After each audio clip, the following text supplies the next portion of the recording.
Well, this morning we are continuing in our sermon series in Solidarity, and we're talking about what does it look like for us to follow Jesus in power. And so one of the questions I want us to start with, and this isn't just a rhetorical question, I would love some responses, is what is power? And maybe a little bit more specifically, how would you define what does it mean for a person to have power? Responsibility. Okay. Influence. Choice. That's a good one. Willpower. Bob, did you look at the title of the sermon? Yes, servant leader. That's an important one. That's a very important one that we need to hold in our minds and is going to be what I'm encouraging us to do. Any other, maybe I should say it this way too, because that was an excellent answer, Bob. Maybe some stereotypical understandings of power. What are some ways in which we often think about power? Strength, strong,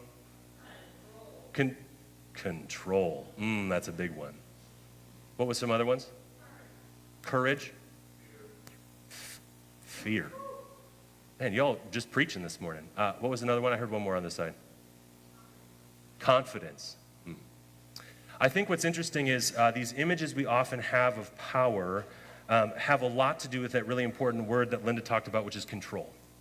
Right? Power is often about my ability to make a choice, right? My affect on the world, the ways in which I am going to have power over, right? This is an often way that we understand the context of power, and this idea of servant leadership is a very different way of understanding power that we're going to dig into today. But I want us to think about these kind of stereotypical models of power that are often in front of us kind of in everyday life. So Pastor Britt and I, in our third year of seminary, we were continuing our studies in tandem with doing our internship. We were on assignment at a church just about an hour and a half outside of Chicago. And on paper, this looked like an ideal circumstance. Britt and I were still kind of discerning call together. What does this look like for us to serve in ministry? And so we were going to our internship to serve with another married co-pastoral couple.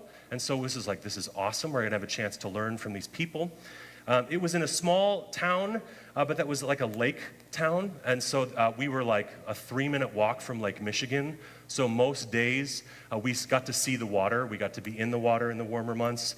It was just such a kind of an idyllic place. There was a lot of activity going on. People were coming and going for long weekends. There was just lots of kind of cute, quaint little spaces. It was like, this is going to be awesome, a great way to go. Seemed like a really good opportunity. The reason they called us to come in particular as interns is that Britta was going to be working with the youth ministry, and I was going to be working with worship ministry. This congregation had kind of pretty typically been more of a traditional approach to worship leadership, to its musical style, and they were kind of dabbling in moving towards kind of a more contemporary expression. And so one of my kind of main primary responsibilities was to help continue to move that needle of contemporary worship in the context. Now, I'm not sure if you're aware, but a perfect recipe for kind of moving the needle on this is to bring in an unknown 20-something male to change the musical preferences of the people who've been there for a long time. And so they were really ready for me to come. And they just absolutely wanted to hear what I had to say. And they were really receptive to all of the ideas that I had.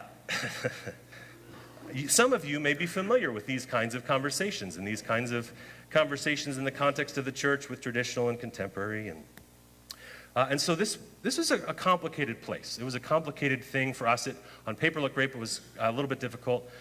Kind of adding on to that, as we'd been there for a while, right, the fatigue of people kind of like, when you're first new, you have that honeymoon period, and then it's like, I'm not so sure you know what you're talking about. And I was like, I'm not so sure I do either. And so there was some kind of tension that started to build, and then as the days got shorter and it got darker, less and less people came. And so to visit this kind of resort town, but like the lake. They wanted to go to the lake on a long weekend. And so this town of a couple thousand kind of dwindled to a few hundred. And most of the people that were there was, I think, any room we entered, we brought the average age down by at least half. right? Like there was no one really our age in the area. They might come on weekends, but we were feeling pretty lonely. The community that we did have was this co-pastoral couple, but shortly after we had arrived, the husband of the co-pastoral couple, he had brought his time down working at the church because he was serving as in a seminary. So he was on faculty at a seminary, and his role there continued to get bigger and bigger and bigger. And so he was spending less and less time in the context of kind of our relationship as co-pastors in a co-pastoral couple. And he wasn't around very often. And so some of our community, we were just feeling kind of isolated and alone. It was getting dark. We were feeling like this is just a really difficult space. And one of the ideas that this husband of the co-pastor had for moving the needle on contemporary worship was to have what we called a second Saturday.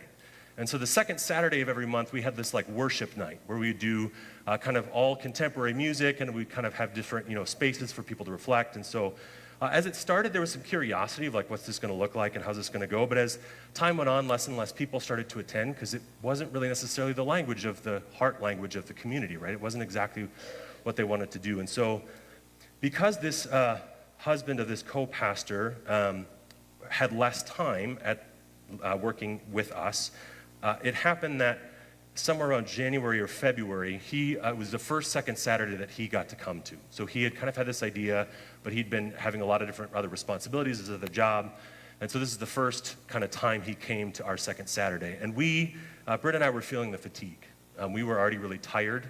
I was already feeling like, man, this is just a really difficult space to be in. I don't feel supported in maybe the way that I thought I would. And this co-pastor, I really have a lot of respect for him, and he just hasn't been around as much as I would hope. And our friends had gone through something really difficult, and so we had been in Chicago earlier to kind of walk with them in something they were doing. And so we had come back that afternoon for this worship night, the second Saturday, and I will fully admit, it didn't go well.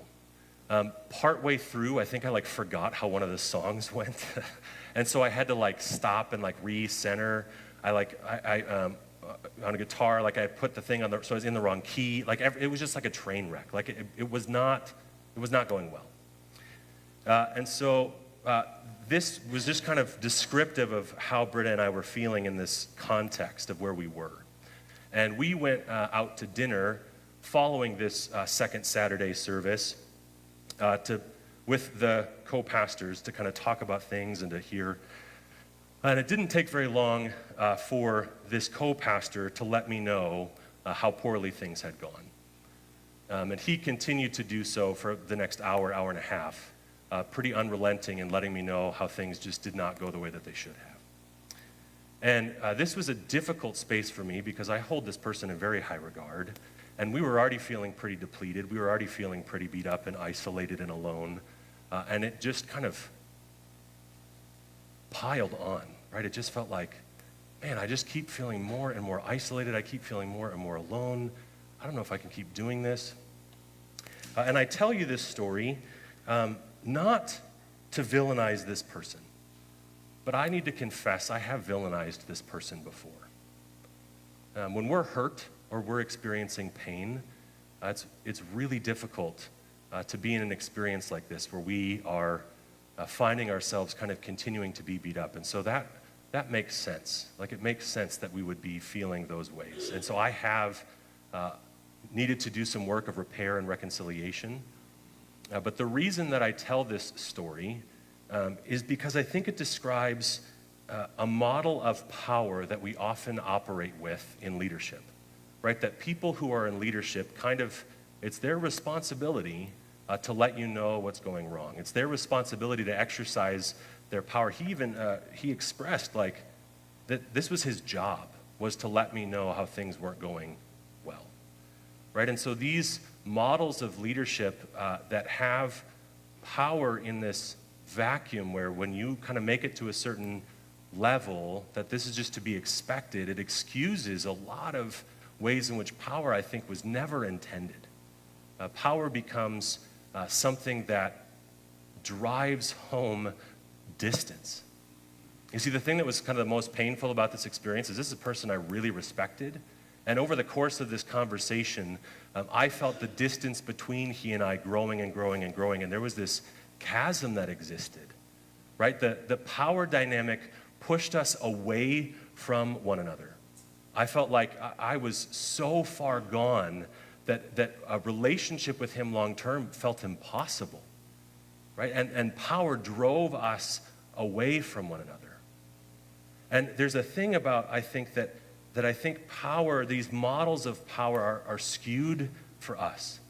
That we somehow think that this is what's justified when a leader is kind of in charge. That's what they're supposed to do. They're supposed to communicate these things. And so I want us to consider a different way of understanding power, more of servant leadership. What does power really look like in the mind of the kingdom of God? How do we understand this differently? So to do that, last week, Pastor Britta, when she was talking about this series in Solidarity, she used a prop that I'm going to bring back out. So last week, Pastor Britta used a ladder. And she brought this ladder out. Now, we had some technical difficulties last week. So some people who were online all of a sudden picked up Pastor Britta's sermon midstream and just saw a ladder on the platform. And they were like, is she changing a light bulb? Like, why does she have a ladder on the platform in the middle of her sermon? So just to recap briefly, this is an image that Pastor Britta used to talk about solidarity. And that often in our faith, when we have a relationship with God, we approach it that we have to climb the ladder with our good deeds or the things that we do so that we can climb our way up to engage with the divine. Right? And the image that she used of the ladder was the inverse of that it is actually Jesus who in solidarity comes down the ladder to us, to meet with us, to get in the mess of life with us. And she talked about last week the ways in which Jesus meets us in our grief and sees us eyes to eye and weeps with us. This was the image of the ladder of solidarity, that we don't have to climb out of the hole that we're in, but rather actually Jesus climbs down into the hole with us.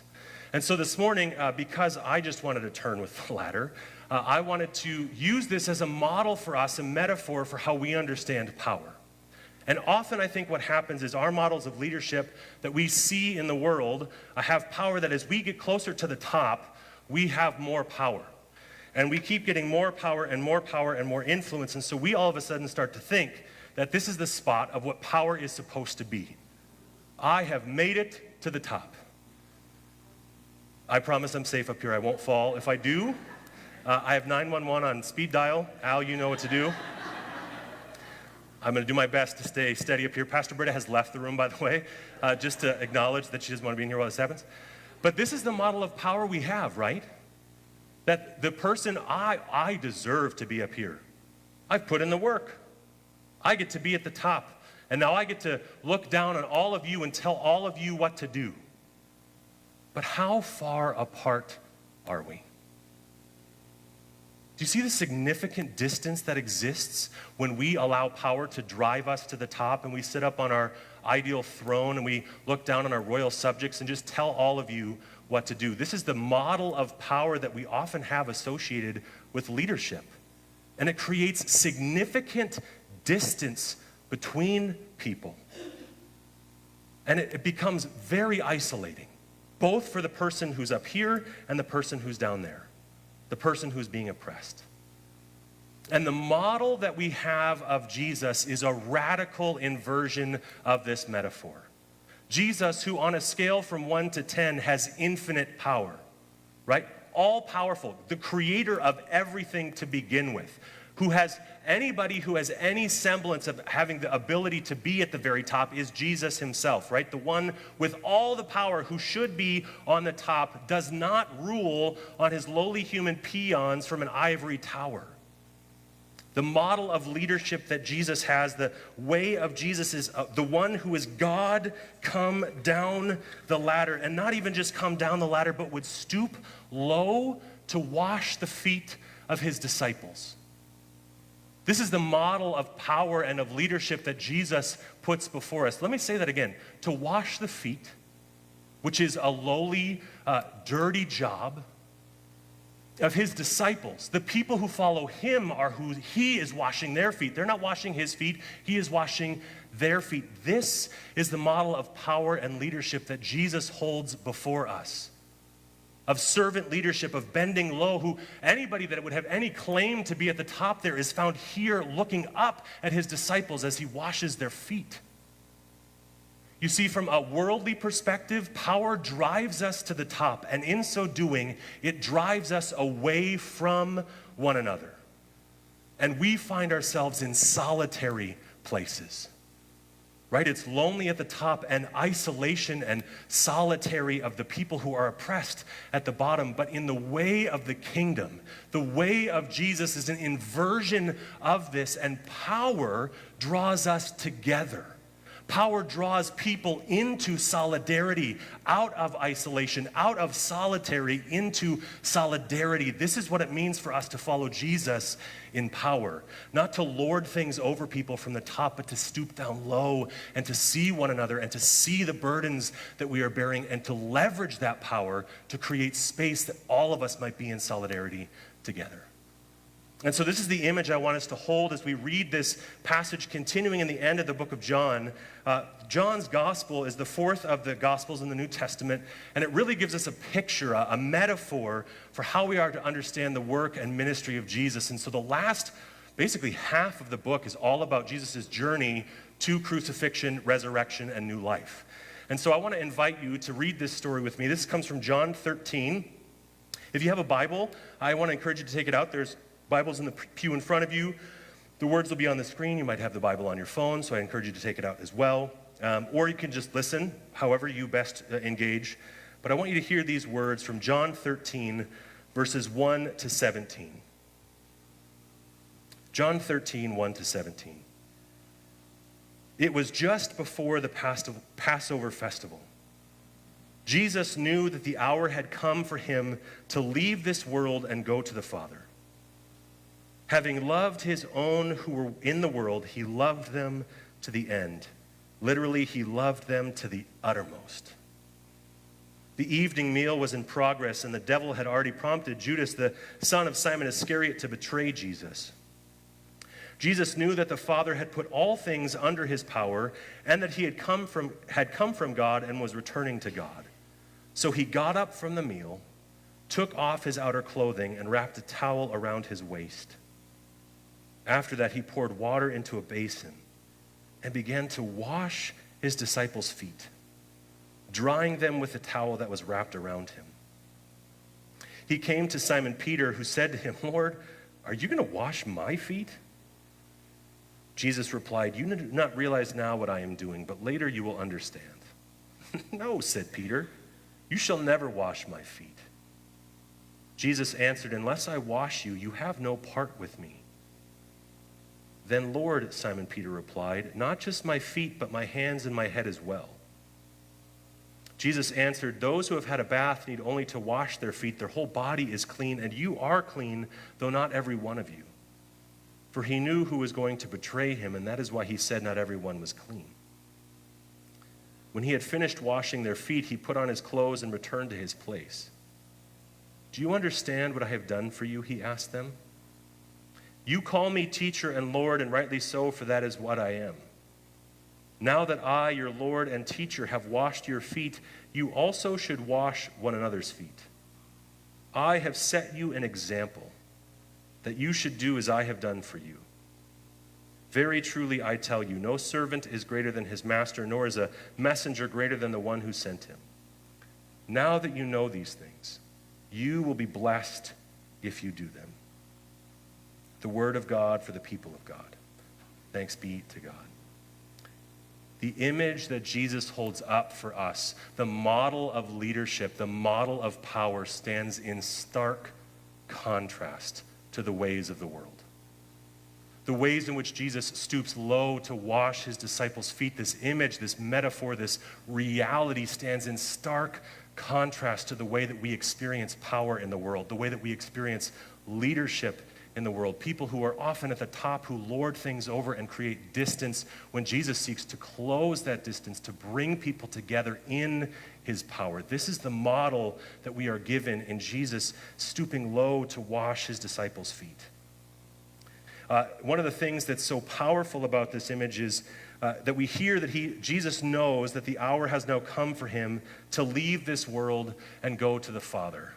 Now, this idea of leaving the world and going to the Father isn't like Jesus all of a sudden is like, "Hey, it's been real, my time's good to go, I'm out of here."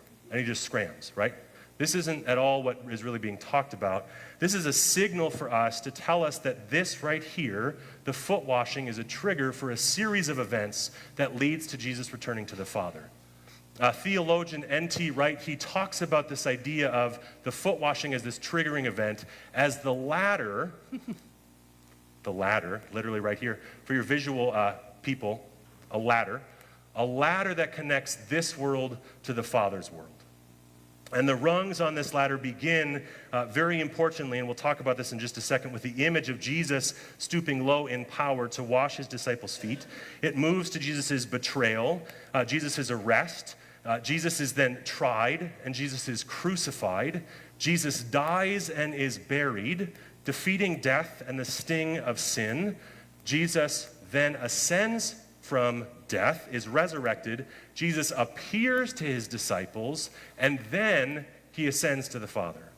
So all of these experiences, all of these encounters are the ladder that connects God to people through the person and work of Jesus Christ. It is not just that Jesus says, oh, I'm going to go leave now, and so everything that happens after that is on accident.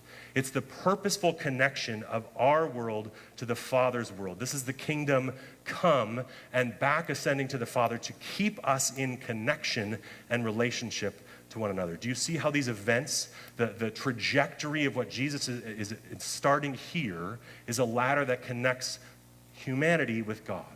And that happens through the person and work of Jesus Christ. Do you see how that ladder, those rungs, each of them is an essential part of how we understand our connection to God? And the model that we have here of Jesus in power is so very different than what we would expect from a worldly perspective. It says, this is where I geek out a little bit, and so you're going to have to bear with me, and that's just great because I'm up here. So what,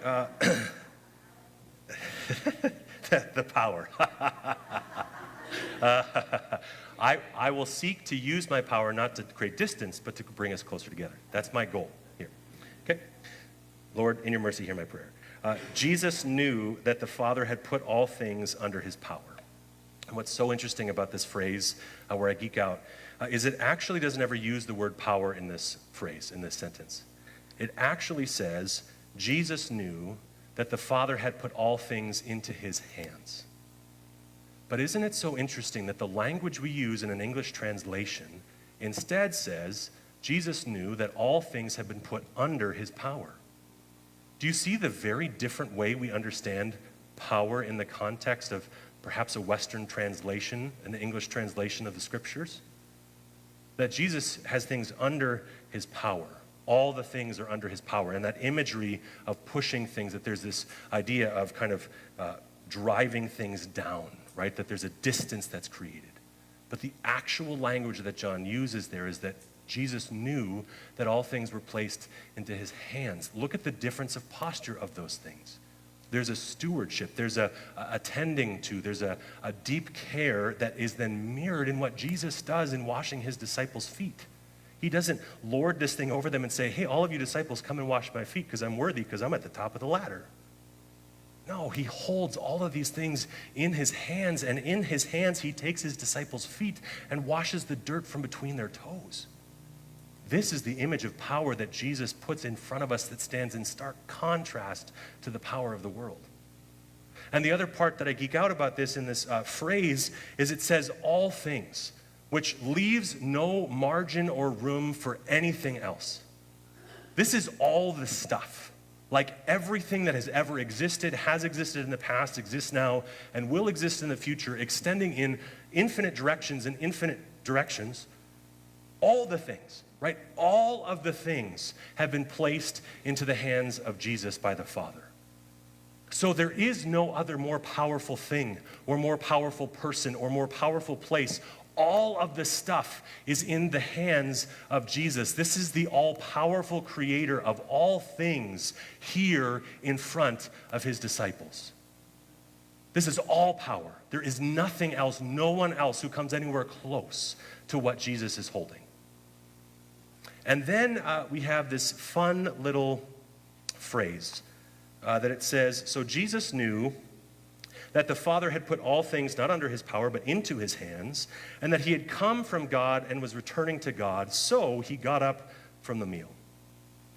Now, I recognize that I can geek out on some of these small, minute details that are actually really significant. I was talking about this with our son earlier this week. He was asking some questions about a Bible passage. I think it was Hagar and Ishmael. So we were talking about, and I was giving him a lot of the history of these things, and when we got home, I was like, Bjorn, I may have gone a little too far in giving you all the minutia of these details. And Bjorn's like, Dad, I love that kind of stuff. I love figuring out all the details, and I love, questioning all of these things. And I was like, that's me. There we are. So bear with me. But here's this little thing that you would just pass over if you didn't pay attention to the small minutia details. Jesus knew that the Father had put all things into his hands and that he had come from God and was returning to God. So, tiny little word, so. But you know what's so powerful about so? Is it describes intention, and it describes something that was designed from the beginning. Jesus had all of the power, all of the things in his hands. And he knew he had come from God so. Which is another way to talk about this is because. Because Jesus had all the things in his hands, because he was all-powerful, because he had come from God and was returning to God, because he was God incarnate, describing the nature and character of who God is. Because of these things, he stoops low to wash the disciples' feet.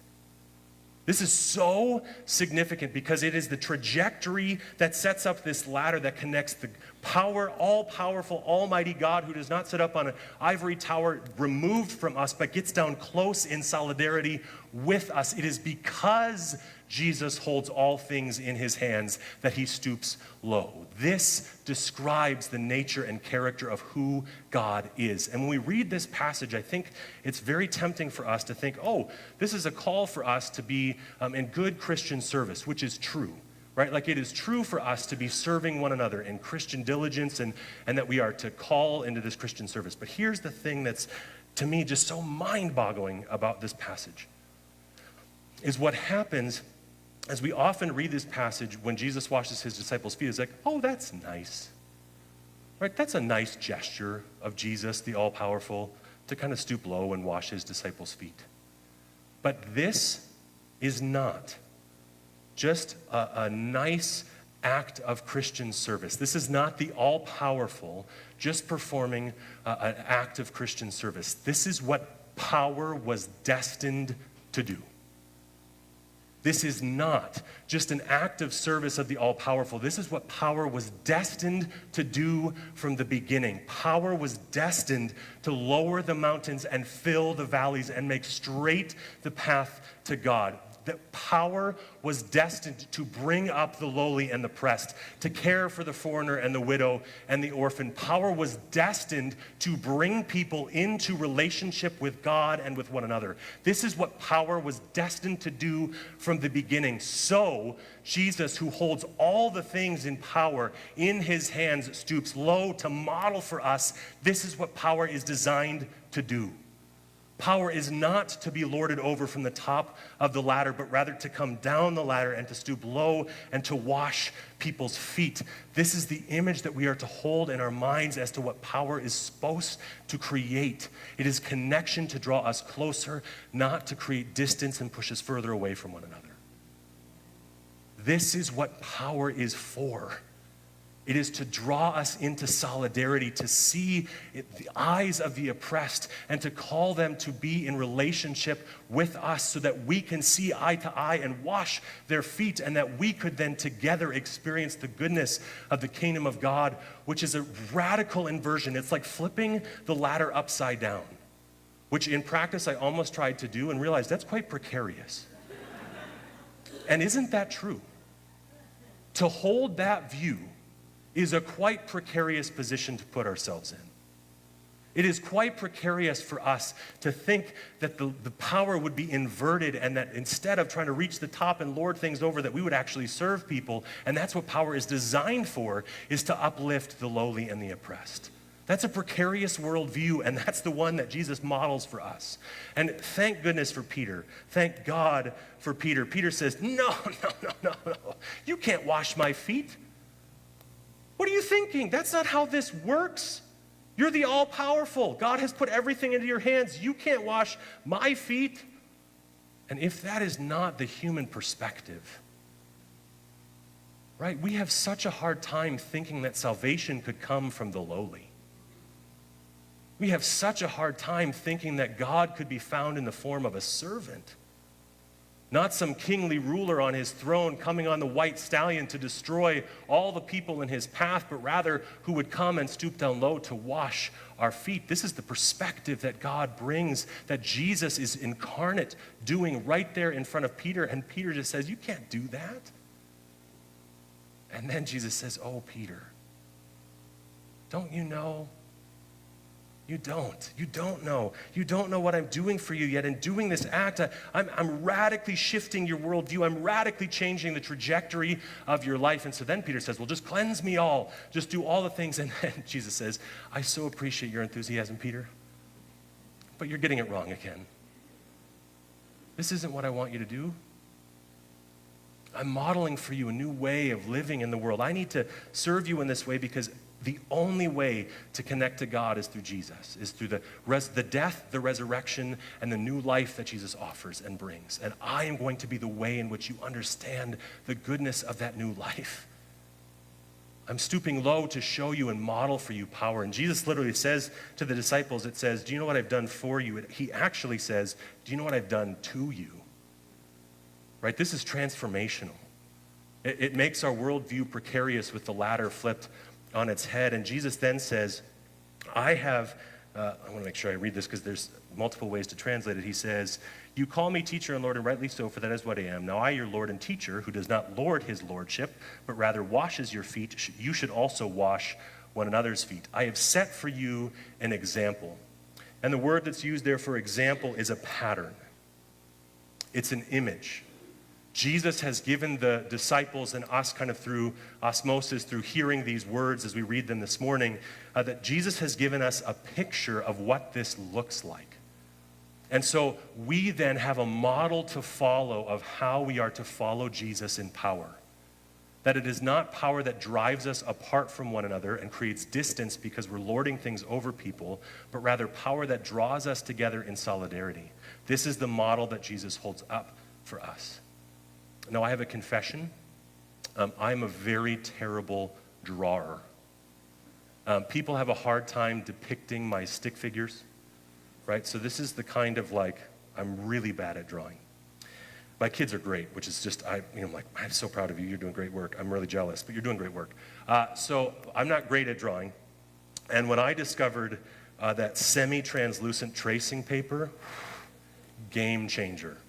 Right? Now I have a template that I can put over the top of these master artworks, and I'm super excited to follow this pattern so that I can then create these master artworks, knowing that it wasn't my design, but I get to make this great artwork. And I will tell you, after I had this tracing paper, I discovered I am still a terrible artist. Right? The intricacies of some of the shading and stuff, I took it off, I'm oh my gosh, what is that? Not anywhere close. It looks like Pablo Picasso versus I was trying to draw a realistic flower, right? It's just so dramatically different. And here's the thing that's important to catch about this. Just because we have a model does not mean this is easy. And just because we have a model doesn't mean we get to bring tracing paper and put it over Jesus, and whatever picture we draw then is what Jesus looks like. Because far too often, people in leadership and in power have abused their picture of what they think Jesus is like and said, see, I'm tracing Jesus, and it looks nothing like the picture that they have been trying to trace. And if I can tell you that I have not been convicted by those words 1,000 times this week, I would be lying to you. It is far too easy for us in our pride to use Jesus to justify our abuse of power. For us to lord things over people in places of leadership. And the image that we pull away from that tracing paper looks nothing like the image that we're tracing. And so the call and charge for us to follow Jesus in power is to be drawn into solidarity. The model that Jesus puts before us is he takes the ladder, which still exists. There's still power in the world, there's still hierarchy, and Jesus, in his infinite wisdom, lays that power down like a bridge to connect us to one another. The power still exists, but the power, the point, the destiny of power is to draw us into solidarity, and we don't get to draw on the tracing paper and just call it good. We get to follow Jesus together. And doing so in power means we're going to be drawing together towards one another. And so a helpful reflection question as we close and move into a time of continuing worship is a question that's been super helpful for me is, in the ways in which I have power, am I exercising that power to draw people together, or am I pushing them apart? In the realms and spheres of influence that I have in my leadership, is the power that I have being exercised in such a way that I'm inviting to draw people together, or am I creating further distance, allowing myself to be in a greater place of privilege? The image that Jesus holds before us is one of servant leadership, of stooping low to wash his disciples' feet, of doing the dirty work. He says, you will be blessed if you do these things. And this is our call and our charge as we seek to follow Jesus together in power, being drawn into solidarity to see each other face to face, eye to eye, inviting the lowly and the oppressed to find rest and restitution, to find repair and reconciliation. Would you pray with me? God, we know that power is a powerful, it's a powerful draw. It's easy for us to be seduced by the ideas that we get what we want, and once we've accomplished the things that we've needed to do to climb that ladder and see we deserve to be here. And so we deserve to tell people what to do or how to do it or what that looks like. And so God, I do pray that you, in your infinite wisdom, would allow us to see the model that you give for us of washing one another's feet, of stooping low, of being in connection with one another, in solidarity, in seeing each other eye to eye. God, that power would be used to draw us together, not create further distance. And so, Jesus, we pray as we go about the rest of this Lenten season, as we journey with you to the cross, may we be confronted by the absurd, that you would flip everything on its head, that you would show us what all-powerful does by dying a death on a cross. And in that, God, would you motivate us? Would you help us to see the ways in which you are calling us to follow you in power? May our eyes be opened. May our hands be opened. May we hold and steward these things faithfully for your glory and our name.